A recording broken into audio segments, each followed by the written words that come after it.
I tugged at the hem of my ridiculously simple black dress, the one I'd deliberately chosen because it screamed, struggling artist who shops clearance racks. Standing in the polished perfection of my penthouse bathroom mirror, the reflection felt like a costume. On the desk behind me sat the prop, a basic, slightly too old MacBook I'd bought specifically for these family appearances, its screen innocently displaying some early digital sketches, competent, sure, but nothing that hinted at the sprawling, multi-million-dollar animation empire I'd actually built. The invitation to the annual Morrison family reunion was on the kitchen counter, its heavy gold embossing mocking me in the morning light.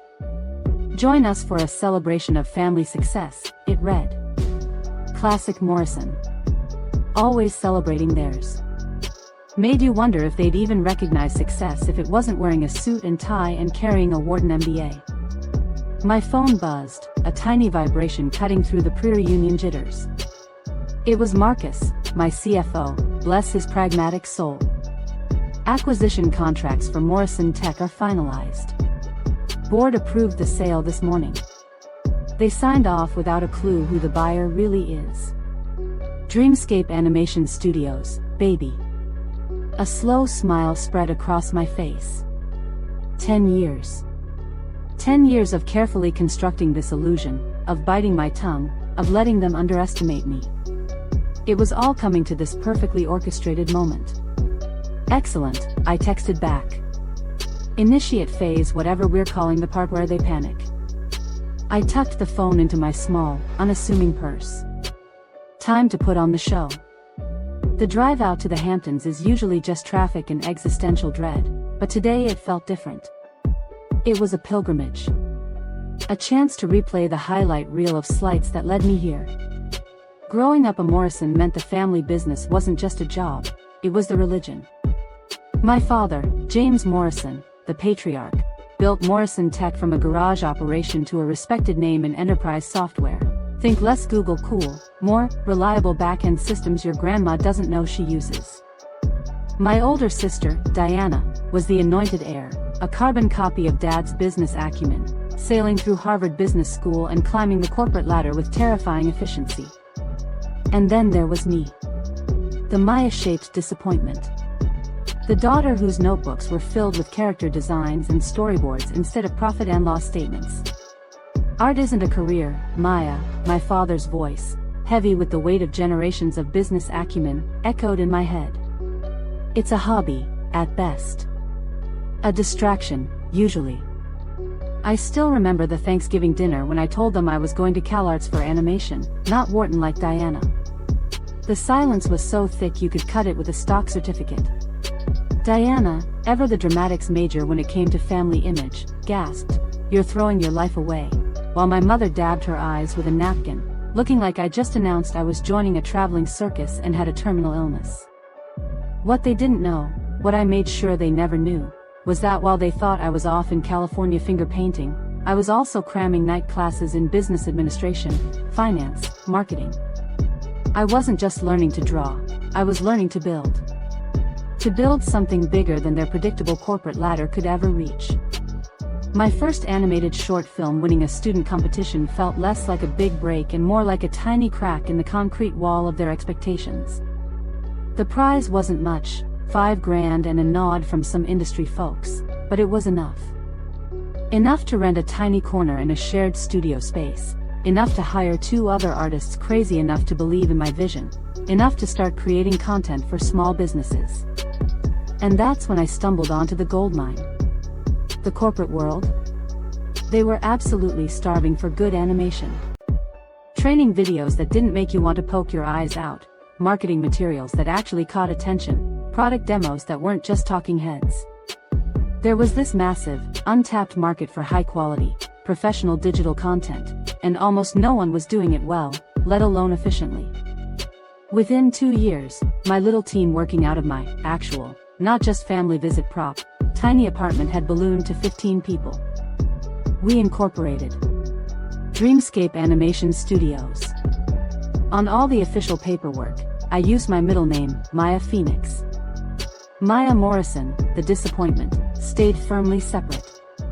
Mai Phoenix, That was the name behind the studio that would eventually grow into a leader in digital animation, snagging awards and contracts that would make Morrison Tech's quarterly reports look like lemonade stand financials. The family, of course, remained blissfully ignorant.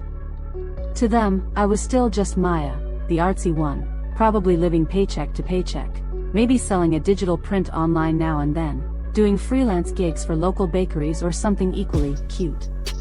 Every time they asked about my career, I gave them just enough vague detail to maintain the illusion. Oh, you know, working on some projects, or animation stuff, keeps me busy, delivered with just the right amount of sheepish uncertainty. It was an Oscar-worthy performance, if I do say so myself. Daniel Day-Lewis has nothing on playing the family failure for a decade straight. Diana's mansion came into view, a monument to conventional success, all sprawling manicured lawns and architectural perfection. It was exactly what you'd expect. The circular driveway was already lined with SUVs and luxury sedans, a glossy parade of wealth that made my intentionally modest Honda Civic stick out like a sore thumb. I parked at the very end, giving it plenty of space to breathe, and checked my reflection one last time. Simple dress, minimal makeup, hair pulled back, the uniform of the not quite making it. Every detail meticulously curated to reinforce the narrative they already believed. The struggling artist. The family disappointment. Time to go. Maya. Darling, we were starting to wonder if you'd make it. My mother's voice, pitched just high enough to carry across the driveway, greeted me.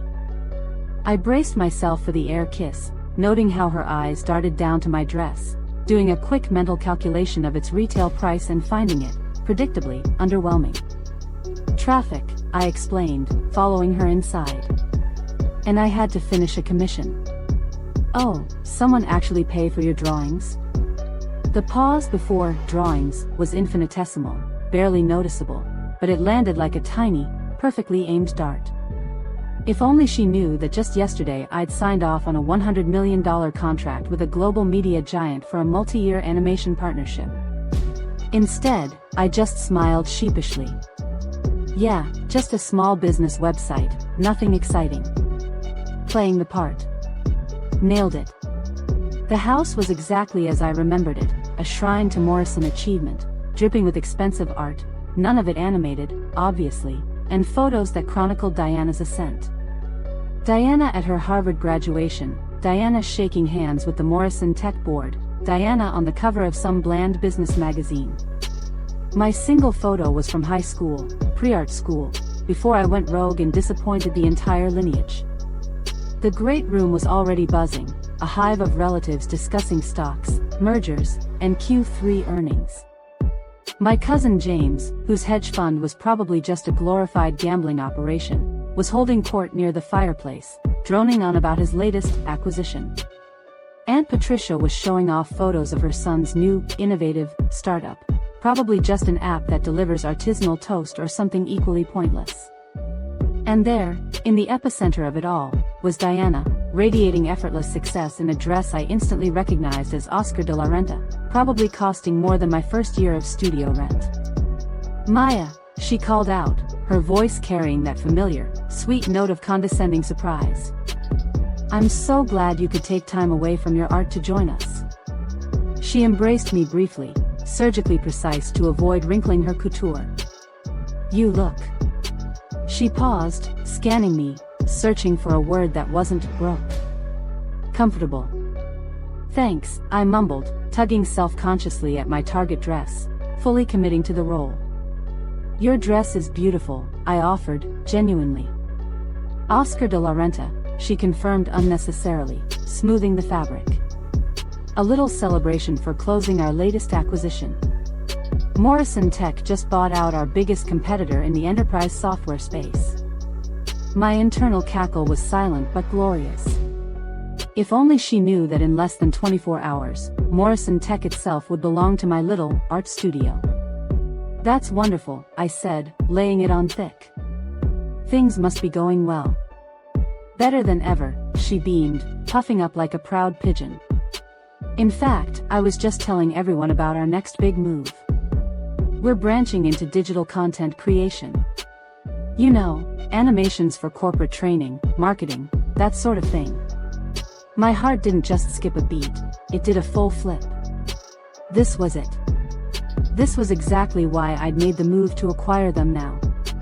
They were planning to enter my territory, potentially becoming a major competitor if I let them. Instead, they were about to become part of the furniture in my growing empire. Not that Diana had a clue.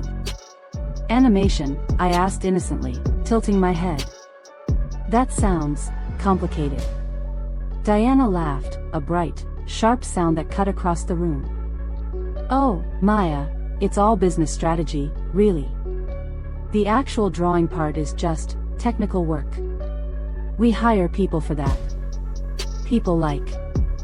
She gestured vaguely in my direction, trailing off. Yeah, people like me. The ones who actually do the thing you think is beneath you. My cousin James sauntered over, drawn by Diana's confidence like a moth to a very expensive flame. Still drawing cartoons, Maya? He asked, not even attempting to hide his smirk. You know, my fund is always looking for administrative assistants. If you ever want a real job. Bless his heart.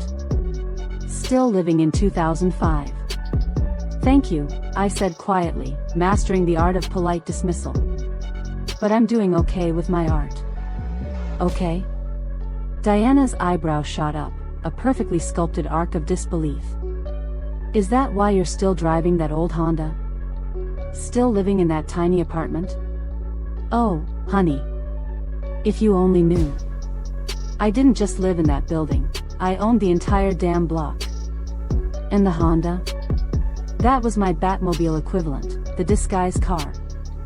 My real collection included a Porsche Taycan and a couple of Teslas I drove when I wasn't playing dress-up as the family screw-up. I get by, I shrugged, giving a little self-deprecating smile. Not everyone needs a mansion. Getting by isn't the same as succeeding, my father's voice resonated from behind me. I turned. There he was, the CEO of disappointment, watching me with that familiar look that could curdle milk.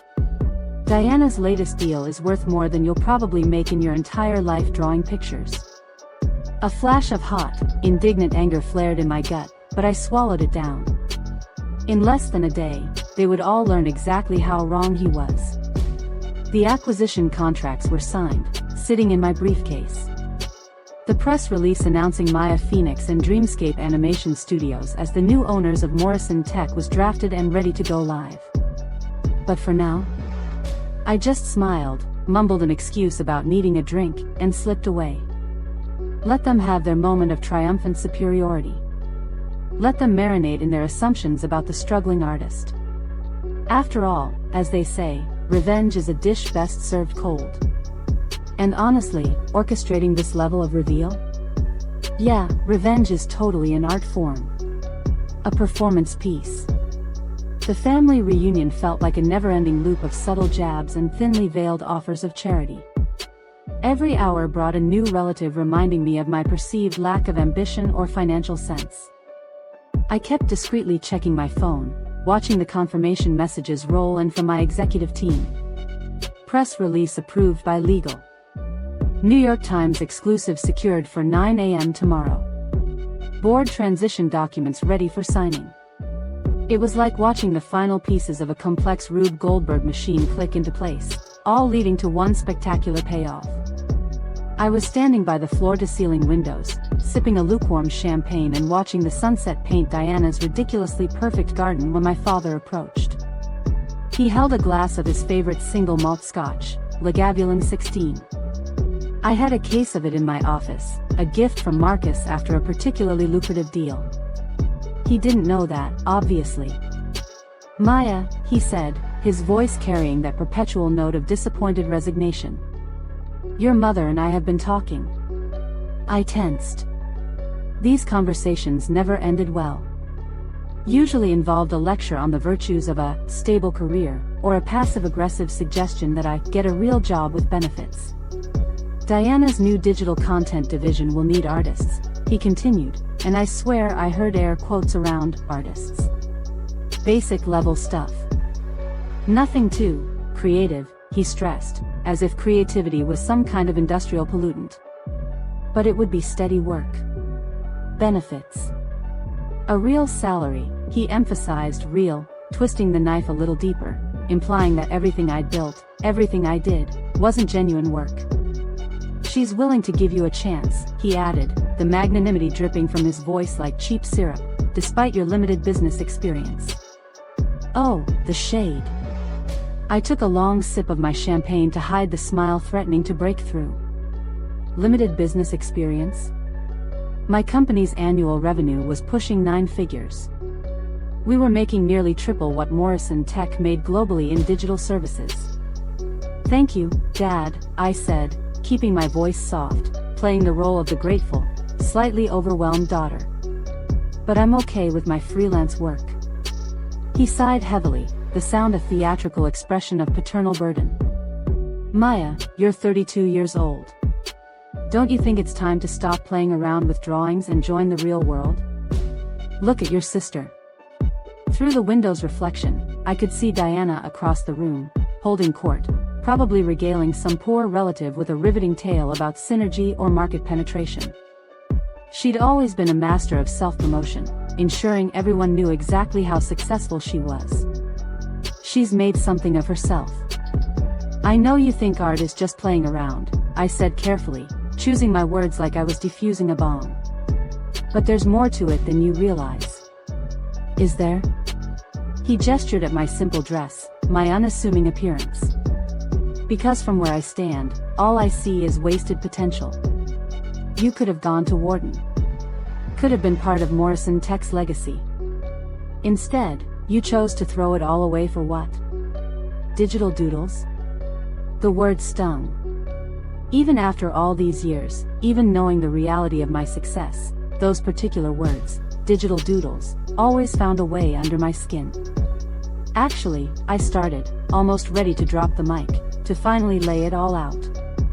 Actually, But my phone buzzed again. Marcus.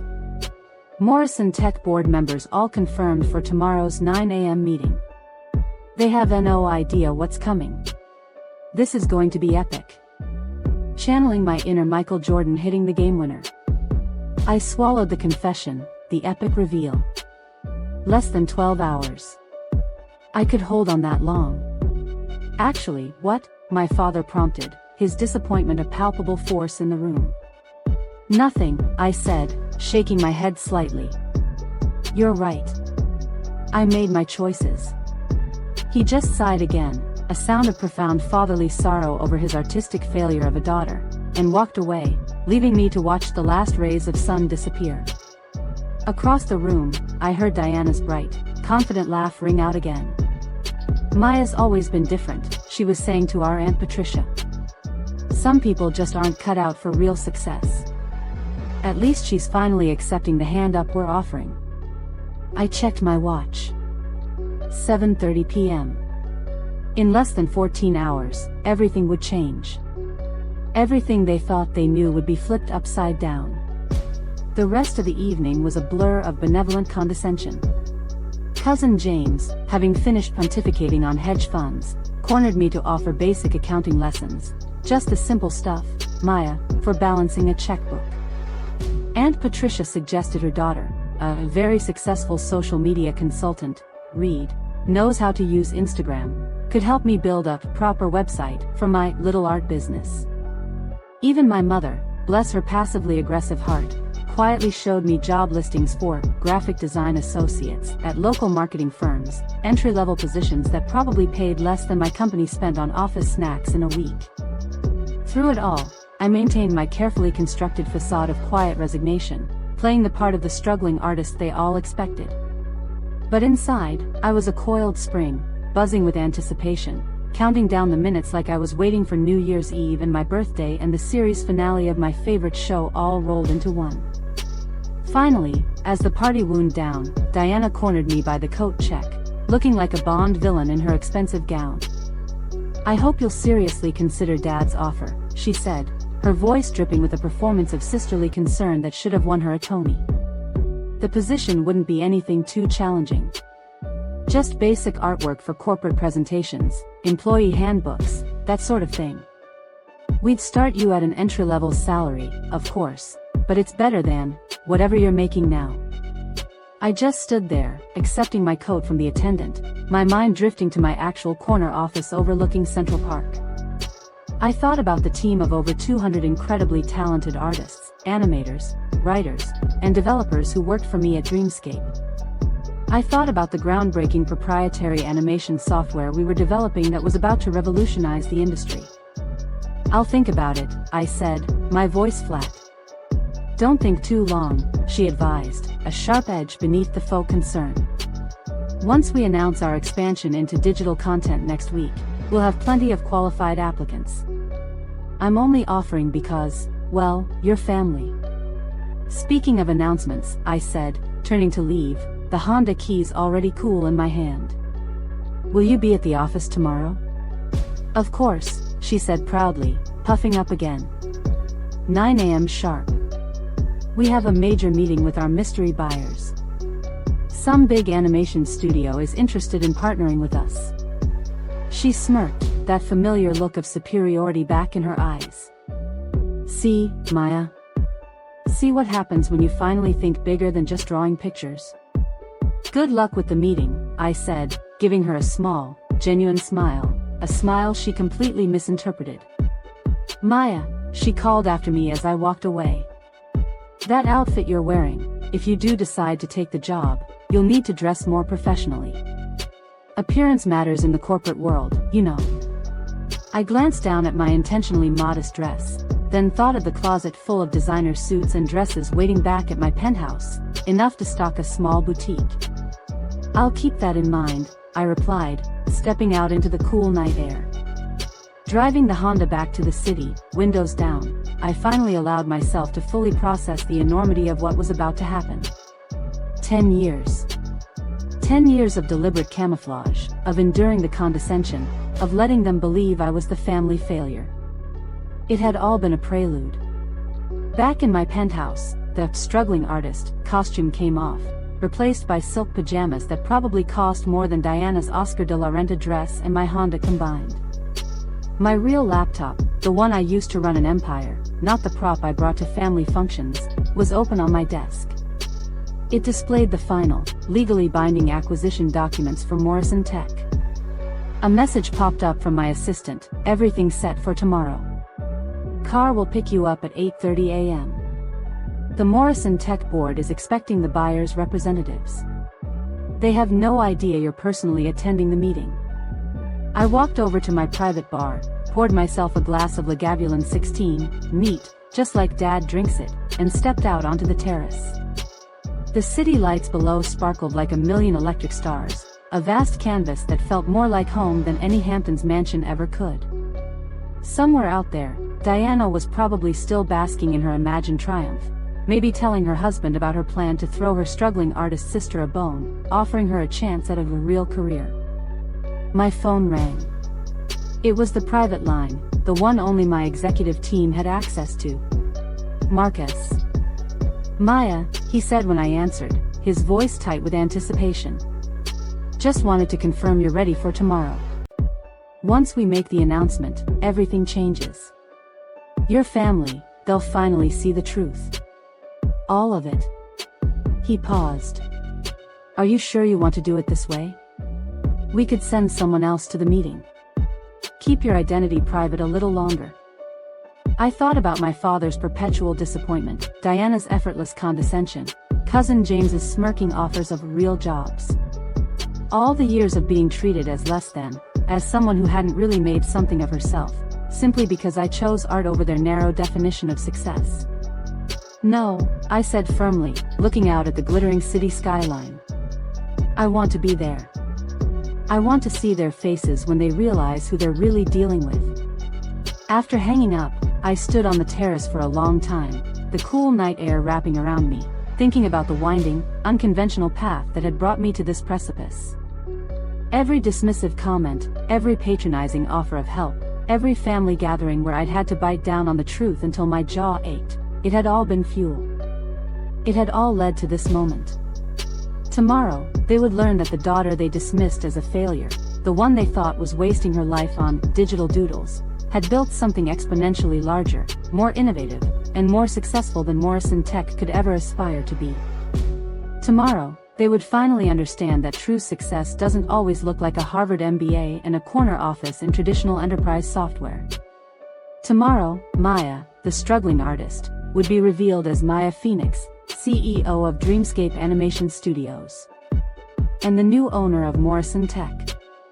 I smiled, raising my glass to the city lights, the hum of the metropolis a silent chorus to my anticipation.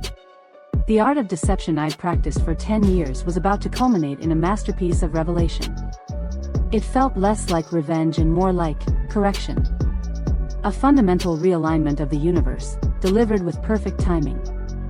The Morrison Tech boardroom was exactly as I remembered it from rare childhood visits, all heavy mahogany, rich leather, the oppressive scent of old money and even older pride.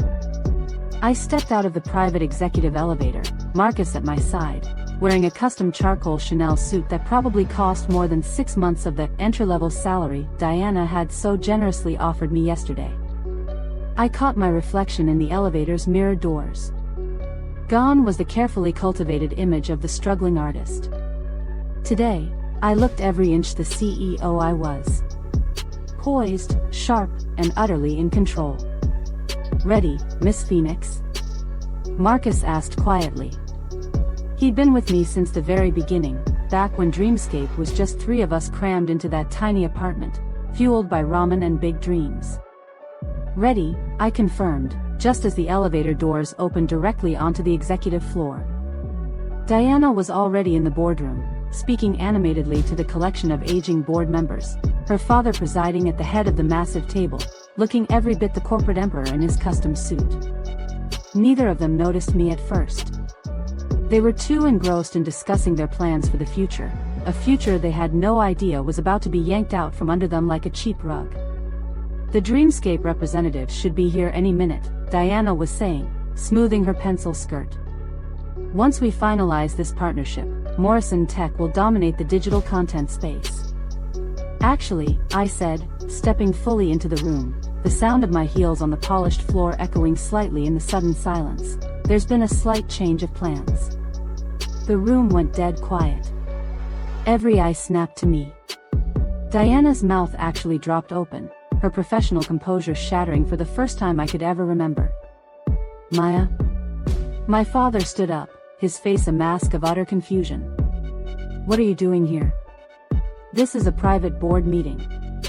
I smiled, walking deliberately towards the table and placing my briefcase down. "I know exactly what this meeting is, Dad. In fact, I called it." "This is ridiculous." Diana snapped, recovering her voice, her face flushing crimson. "Security. Get her out of here." "That won't be necessary," Marcus said smoothly, stepping forward just enough to be seen. "Miss Phoenix has every right to be here." "Phoenix?" Diana's eyes narrowed in confusion, then widened in dawning horror. "Her name is Morrison." "Actually," I said, opening my briefcase and beginning to distribute the documents, neatly stacked copies of the acquisition papers, the final sale contracts, the press release embargoed for 9 a.m. Mai Phoenix is my professional name. The name I used to build Dreamscape Animation Studios from the ground up. The name that's about to become very familiar to everyone in this room. The blood drained from my father's face as he looked down at the documents I placed directly in front of him. His hand trembled slightly as he picked up the press release draft. This is impossible," he whispered, his voice barely audible. "Is it?" I asked calmly, walking around the table and taking the seat directly opposite him, at the other head of the table. "Let me tell you a story," I began, looking around at the stunned faces of the board members and landing my gaze back on Diana. "About a girl who loved art and business equally. Who took night classes in business administration while attending art school. Who saw a gap in the market for high-quality corporate animation and built a company from nothing. A company that now grosses over $100 million annually." Diana was frantically flipping through the acquisition papers, her hands visibly shaking.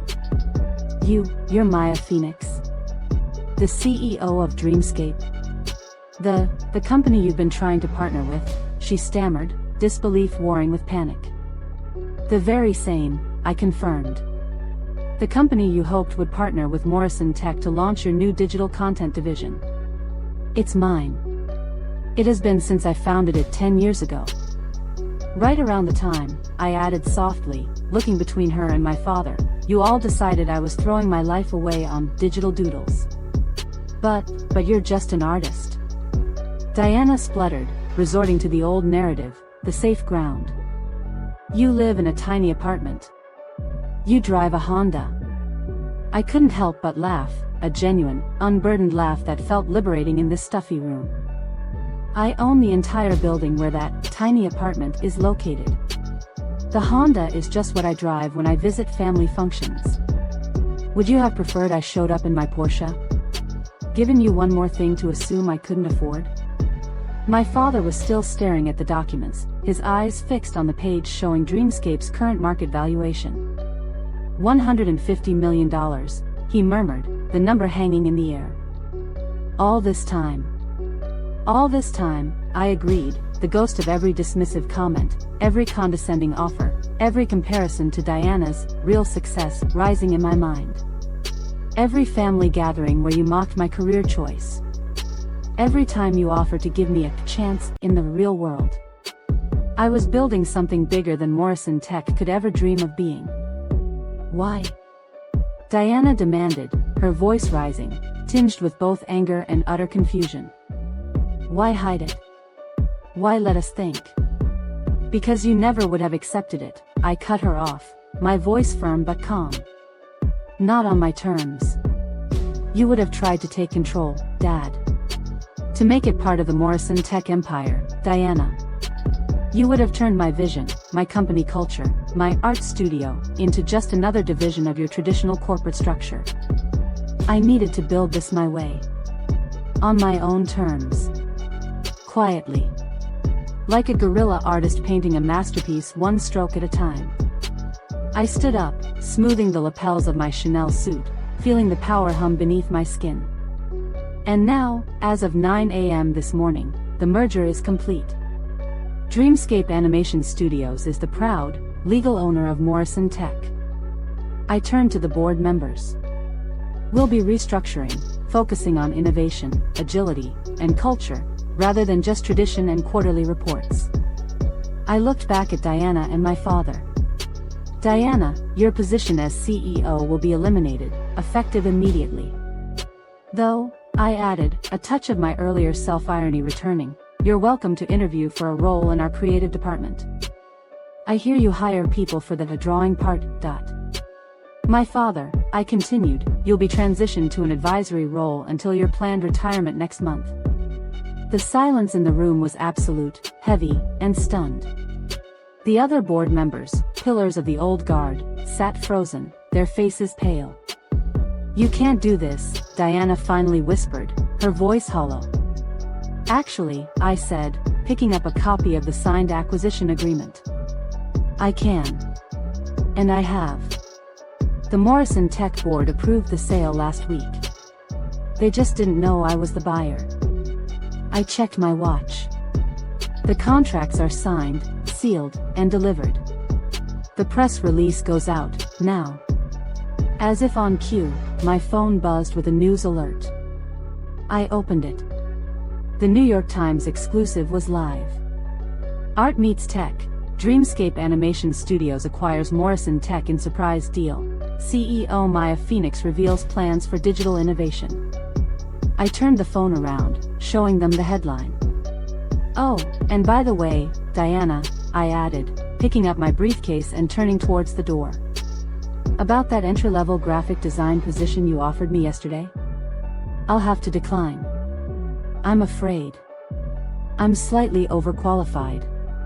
The next hour was a blur of shell-shocked board members signing transition documents with trembling hands, lawyers speaking in hushed tones, and my father sitting in stunned silence at the head of the table that was no longer his to command. As the board members filed out, leaving just my family, Diana finally found her voice again, raw and trembling. All these years, she said, her voice hollow with disbelief. You let us believe you were struggling. You let us pity you. No, I corrected her gently, though my voice was firm. You chose to pity me. You chose to see what you expected to see, the failed artist, the family disappointment. You never once considered that I might be capable of more. You were too busy judging my path to see where it was actually leading.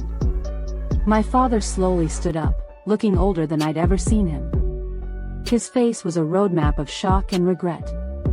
Maya, Save it, I said, but not unkindly. The moment wasn't about vengeance anymore, it was about clarity. I didn't do this for revenge. Not really. I did it because it was the right business decision. Dreamscape needs Morrison Tech's infrastructure and market position to expand into new enterprise sectors. And frankly, Morrison Tech desperately needs Dreamscape's innovation, agility, and culture to survive in the modern digital market. This merger makes us both stronger. Like Jay-Z said, I'm not a businessman, I'm a businessman. My business needed your business. I gathered my few things, preparing to leave them in the ruins of their old perceptions. There will be a family dinner tonight at Le Bernardin, I announced, my tone shifting back to something resembling family expectation, albeit from the new head of the family. To formally announce the merger. I trust you'll both be there. They nodded mutely, still processing the seismic shift. Good. I paused at the door, one last thought occurring to me. Oh, and Diana? She looked up, her eyes still wide with shock. About that outfit you're wearing? A flicker of defiance crossed her face before she remembered her position. You'll need to dress professionally from now on. Appearance matters in the corporate world, after all.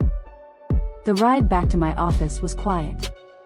Marcus knew me well enough to let me sit with the weight of everything that had just happened. It wasn't until we were back in my penthouse office, the city lights spread out before me like a glittering reward, that he finally spoke. Feel good? I looked out at the view, thinking about the decade-long journey, the calculated patience, the sting of the digital doodles comment, and the quiet satisfaction of this moment. It feels right, I said finally. Like finally finishing a painting I'd been working on for 10 years. Or maybe landing that perfect combo in a video game after grinding for weeks. My phone was blowing up. Messages flooded in from relatives who had suddenly seen the news, who were just now discovering that the struggling artist they dismissed was actually one of the most successful, innovative CEOs in the digital media space. Cousin James, the hedge fund guru who offered me accounting lessons, had already sent 3 frantic messages asking if we could discuss potential synergies between Dreamscape and his fund. Aunt Patricia, who'd suggested her daughter help me build a website, was calling repeatedly. Even my mother had texted, "Why didn't you tell us?" I left them all unanswered for now. They'd have their chance to talk, or stammer, at dinner tonight. Instead, I opened my real laptop and began working on the speech I would give to the Morrison Tech employees tomorrow. They needed reassurance, a new vision. They needed to know that while leadership was changing dramatically, their jobs were secure, provided they were willing to embrace innovation, creativity, and a culture that valued passion as much as profit. A final message popped up, this time from Diana. I need to understand. Please, can we talk before dinner? I thought about it for a long moment. The impulse was to say no. But part of this felt unfinished, somehow. Not the corporate part, but the family part. Come by my office, I replied. The real one. Top floor of the Phoenix building on 5th Avenue. The security desk will be expecting you. An hour later, Diana stood in my office, looking distinctly uncomfortable. Her eyes darted around the space, the panoramic view of Central Park, the original artwork on the walls, the sheer, undeniable scale of success that had been hiding in plain sight for years. She smoothed her dress nervously. Why? She asked simply, her voice small in the large room. Why what? I asked, walking back to my desk. Why did you hide all this? Why buy Morrison Tech? Why let us think? All of it, she finished, gesturing vaguely at the room, at the city outside, at the reality she just discovered. I gestured for her to sit on one of the sleek visitor chairs. Because you and Dad, I explained, my tone calm, devoid of triumph or bitterness, never would have accepted my success on my terms. You would have tried to mold it, to make it fit your definition of achievement, board meetings, quarterly reports, traditional corporate structure. But Dreamscape succeeded precisely because it wasn't traditional. We innovate, we create, we do things differently. Our culture is built on artistic passion and business savvy working together, not one dismissing the other. But we're family, she protested, falling back on the old argument. We could have helped. Like you helped yesterday? I raised an eyebrow, a flicker of humor in my voice. Offering me an entry-level position out of pity? Diana, that's not help. That's control. That's trying to fit me back into the box you made for me. She had the grace to look genuinely embarrassed. I never knew, she stammered. Never even suspected. Because you never looked, I finished for her. None of you did. You saw what you expected to see, the artistic sister who couldn't hack it in the real world. You never once considered that art and business might not be mutually exclusive. That perhaps, just perhaps, my doodles had more value than you could comprehend. Diana was quiet for a long moment, looking out at the park, the symbol of a very different kind of success. What happens now? She finally asked. Now? I stood up, walking towards the window. Now we move forward. Morrison Tech becomes part of Dreamscape, and together, we build something new, something better. If you're willing to learn, willing to adapt to a different way of working, there could be a place for you here. But not as CEO. Not anymore. She nodded slowly, understanding dawning in her eyes. You're not just my little sister anymore, are you? I never was just your little sister, I corrected her, turning to face her. You just never saw who I really was. That evening, as I stood addressing our extended family at Le Bernardin, announcing the merger, I saw something in their eyes that I'd never seen before. Not pity. Not condescension. Not even just shock anymore. It was respect. Raw, genuine, undeniable respect for the woman who had quietly built an empire while they weren't looking. To new beginnings, I said, raising my glass, and to the art of success. Later that night, back in my penthouse, the city lights a silent, glittering backdrop, I opened my old sketchbook.